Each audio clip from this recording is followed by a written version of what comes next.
children. They have buried my husband. As I'm talking to you now, they just buried my husband. My husband, maternal family, they have buried my husband. They have because of property, because they want to collect this property from us. That's the reason why they buried him in an undisclosed land. A man that he spent 24 years in Europe. A man that spent 24 years in Europe. We are legally married. We did the church. The governor of Edo State, Governor Obaseki, you people should come to my rescue. I'm a widow with 4 children. Oba Binio, everybody. Edo State, Nigeria, everybody come to my rescue. My heart is heavy. My heart is heavy. I'm a widow with 4 children. My husband died my husband was sick in Europe. They diagnosed him of cancer, and he was brought to Nigeria to find other means of treating him. They brought him to Nigeria. When they came to they brought him to Nigeria, his family, I never knew they had some conspiracy. I never knew they had other plans of killing him. So when they brought him to Nigeria, me and the auntie and some of the relatives, we went to the airport to receive him. We took him to Lutz, Lagos University Teaching Hospital. There in Lutz, we spent about 5 days there. Because the auntie and the mom and the relative, they saw their evil conspiracy, they could not achieve it there.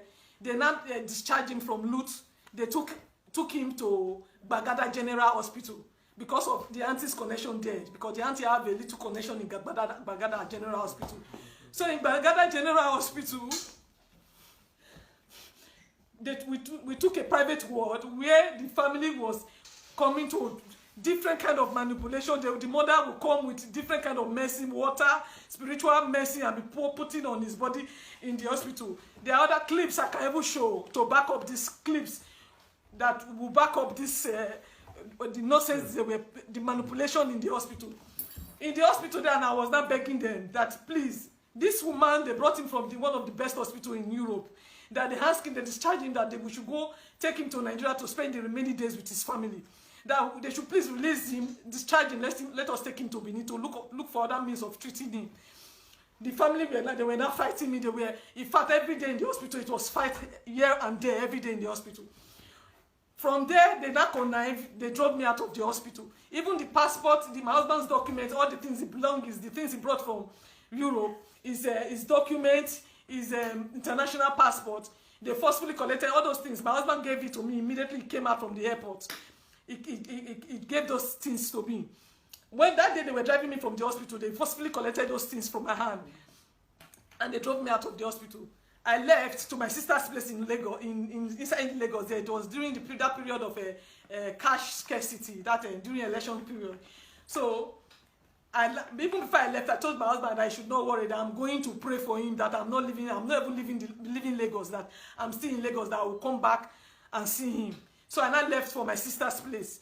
Coming back after the election, and I came back. When I came back, I met a different person. My husband was like, in fact, he was like a living, he was already dead. He was just struggling with life. And then when I even came, I met life support inside the room.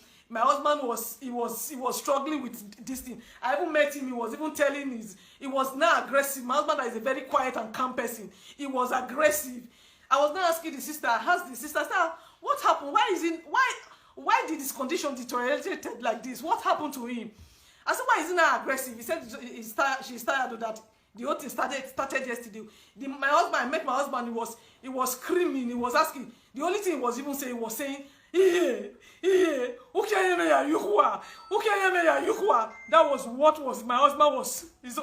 was what my husband was saying. As he was saying it to the mother, even when they dropped me out of the hospital, the mother that was pretending that she was sick, the mother came to the hospital to say, have you seen where a sick person will come to the hospital to be nursing a sick person, taking care of a sick person? When they dropped me out of the hospital, because since my presence there, they could not achieve what they wanted to do.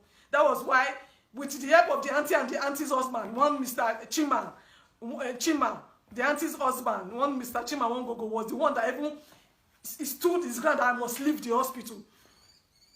So, God, I'm tired. So when they drove me out of the hospital, when I now came back, As I asked my husband, and I asked the sister, I said, what is the condition? What happened? Why is this condition deteriorated to this extent? She now said she's tired, but she don't know what happened though. That since yesterday, the condition just started, was not aggressive, was just picking on anybody. Anybody that talked to him was not picking on anybody. It was grooming in pain and everything. So the mother, it was when I came that I even learned that the mother was not staying. Immediately I left the hospital, the mother came to be staying with them inside the hospital so that she can be able to carry out her evil manipulation. The evil things that they were doing that they could not do when I was there, they started doing it. So that day as I was there, my husband was still grooming in pain. I was not helping. I tried to carry him up. The auntie said I should leave, I should not. I said, how dare you tell me my husband is grooming in pain? You are telling him I should not touch him. He said, there, the mother started shouting, that I have come again, oh, that I have come again, oh, that the auntie now went outside to call the securities and the nurses that they should come, oh, that there is a mad person here. So when they came, the mother fought me, tore my clothes, pinched my neck. They now drove me out of the hospital. That same day again that I came back to come and stay with my husband in the hospital. They drove me out of the hospital and I left. So when I left, because when I was even coming to Lagos to receive him, I came with my children. For like more than 1 month before that time, my children were out of school. So when I just saw that I have lost it, I cannot fight the battle alone again. Even my relatives in the back home, they were ever telling me that they want to come to Lagos to come and back me up because I was telling everybody what I was going through. They said they want to go to the palace to inform the palace so that the palace should be aware of what is going on. So when they finally drove me out that same day, I left. When I got to my sister's place, I told my sister that, in fact, I cannot fight this fight again. Let me just leave my husband with these family people and go and take care of my children. So the following early morning, I left Lagos for Benin. I was on my way to Benin. On my way to Benin, okay, my husband's what they call is old student in this this thing. They came together. They said they want to send some delegates to come and see him because the old student they came at a time they not said they want to come into it so that they can take him from that, because the hospital they later took him to is a general hospital. Even in the hospital, the team of doctors comes several times to tell us that we should discharge this man from this place, that what they are giving to him here is palliative, that this is not a cancer center, that we should discharge him to a cancer center or we should look for other means of treating him. That so anytime they come like that, not knowing, because anytime the doctors they come, the auntie will drive me and the sister that is there, we should leave. So all this while the doctors were coming, that was what the doctor was telling her, but we didn't know because she's always driving us out of the room. But there was a particular day the nurses came, the doctors they came, she was not around. So the doctors now told her that, why is this man still in this hospital? We've told this woman, these people several times to discharge this man from this place. Why are you people still keeping this man here? So when she came, we passed the message. She was not angry that why will a doctor come and pass us message to patients and the relatives. So another time again, the team of doctors now came again. This time they met all of us inside the room. As they wanted to talk, the auntie now told the doctor that the doctor should wait, that we should excuse them before they start talking. The doctor now said, we cannot, because we came before and we met this lady, and I believe this one is the wife, because they introduced themselves, that so there's no need of us excusing anybody. So the doctors, they now said everything they need to say that this man is not supposed to be here. What the auntie was not telling him, the auntie said, we know all hope for medicals have failed, but we are just banking on God for miracles. Then one of the doctors said, if you are believing God for miracles, you are not supposed to be keeping this man here. You are supposed to take him to a church or somewhere else where you can get access to pastors and the rest others. The auntie now said they should not worry that distance is not a barrier for healing. So when the doctors, they finally left, that after talking to us, when they left, I knelt that I was not begging this auntie. I said, please, auntie, please don't let this man die. Please, because of my children, please allow this man. Let's discharge this man, take this man back to Benin, so that we can go and look for other means of treating him. That day again, we fought. That was the day they fought me again. That was the day the auntie's husband now came, Mr. Chima. She now came. The man now came that I must leave the hospital. That I am a negative energy. That was how they drove me out of the hospital. I left. Before I now came, the day I said I came, I met him in that bad condition. They fought me again that day. I left. Before I now came, I was on my way from Lagos to Benin. When one of the students, because I was supposed to bring the students to the hospital to come and see him, but because they cannot gather that, because of one thing or the other. When I left, I was on my way when the students now coming that they are at the gate of the hospital, that how can they reach me? And I told them I'm not in the hospital, but I directed them on how to get to the ward where my husband is. That was how they left. I was inside the bus going to Benin. So all the while, the friend where they were coming, another of the friend again, one Mr. Bright Idiado, my husband, very good friend, called me again and told me he was at the gate again, that I now told you, I saw some of the students, they have gone to see him, and I directed him to on how to reach my husband. It was this my husband's friend that got to the hospital, that now called me later again, that said there is a bad situation, that he came and he met a bad situation, that when he came, my husband has already passed on. Now my husband has already passed on. This is a man that, oh God, that my husband has passed on. I was on my way from Lagos. In fact, Nigeria, good people of Benin, the palace of you people should come to my head. Come and fight this fight for me. Because as I'm speaking now, after 2 weeks of my husband passing, nobody communicated to me. Nobody spoke to me. No member of the family spoke to me. Neither did they speak to my children to tell us my husband has passed on. It was my husband's friend that told me that day that my husband has passed on. Nobody talked to me. After 2 weeks, so they printed a poster that they want to do my husband's burial. My husband, this is my husband's maternal family that are doing this rubbish now. They printed my husband's a poster planning to do my husband's burial. Unknown to me, they have never passed the message that my husband has passed on. They printed a poster that they want to go and bury my husband. It was the that information I got that made me, my family, to take a petition to Zone 5. My family, my father, with the help of the uncle, wrote a petition to Zone 5 to anti-vice in Zone 5. So we are 2 weeks after the passing of my husband. My husband passed on the 28th of February. So after this, we are at Zone 5 since the anti-vice Oga there. He spoke to us and told us that since it's family matter, we should go home and resolve this issue.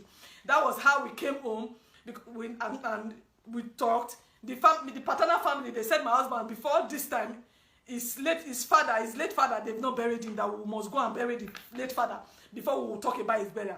That was how me and my children, me personally, did the burial of me and my children and my husband's half brother. We went to Onwan West, because my husband is from Onwan West, from Aviosi. That was how we went to Aviosi to do my husband's burial on the 17th of. We went for the burial, the final burial of my husband's my late husband's father. So after the burial, in the burial there, the mother came. They invited the mother. They asked us about his achievement because they don't know much about my husband, because my husband's mother took him away from the paternal family.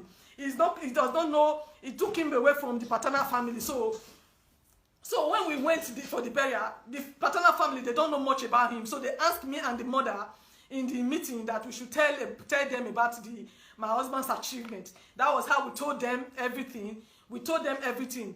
The mother was lying. In fact, the whole family now saw it that the woman killed the son because of his properties, because she was just lying and saying rubbish. So the papers in our custodies, they asked us to bring it before the burial. The ones in my custody, I submitted it. I took it to the family. The ones they asked the mother to bring, the mother refused to bring it.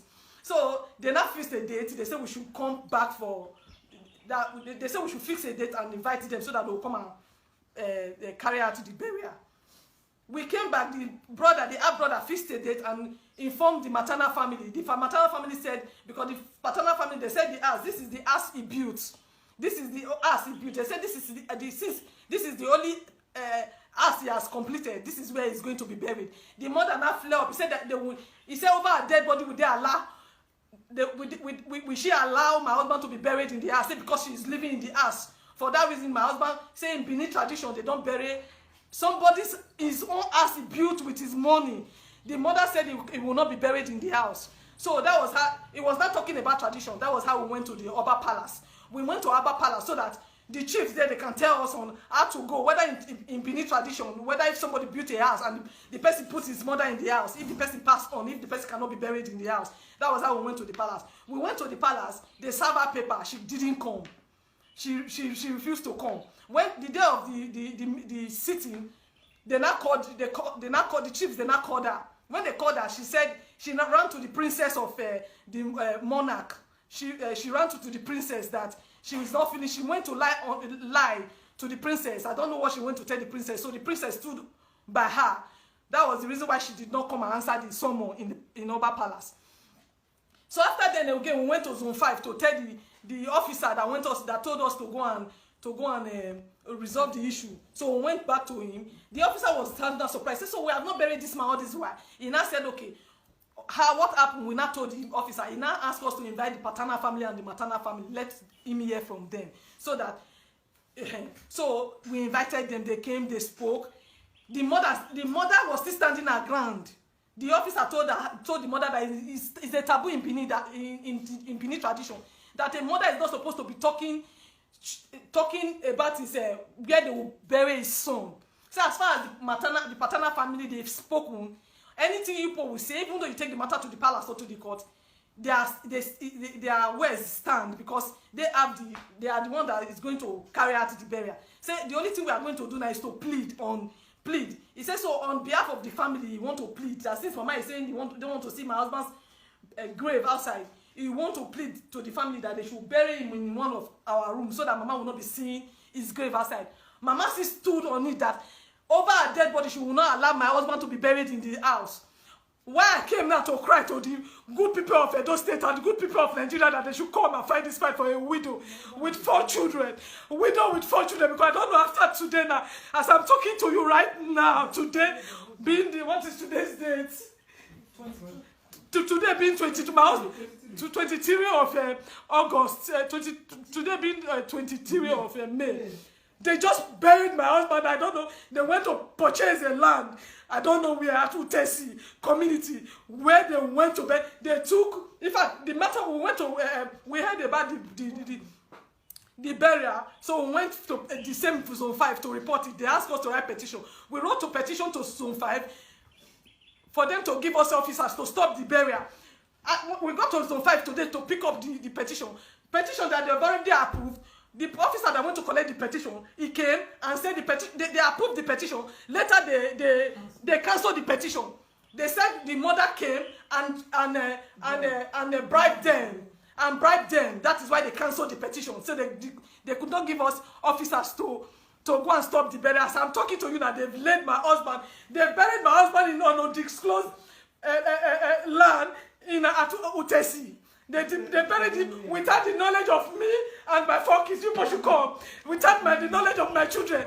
Good people of Edo State, Nigeria, Obaseki, Oba Bini, you people should come to my rescue. Look at my children. They have buried my husband. As I'm talking to you now, they just buried my husband. My husband's maternal family. They have buried my husband. They have because of property, because they want to collect this property from us. That's the reason why they buried him in an undisclosed land. A man that he spent 24 years in Europe. A man that spent 24 years in Europe. We are legally married. We did a church marriage. We did a court marriage. We did traditional marriage. Just look at our picture, our wedding pictures. We did everything. Please, you should come outside and see the kind of the acres of land that this man owned, 100 by 130. They did not let. Please, my brother, come and show these people. Open this gate for me. Give me the key.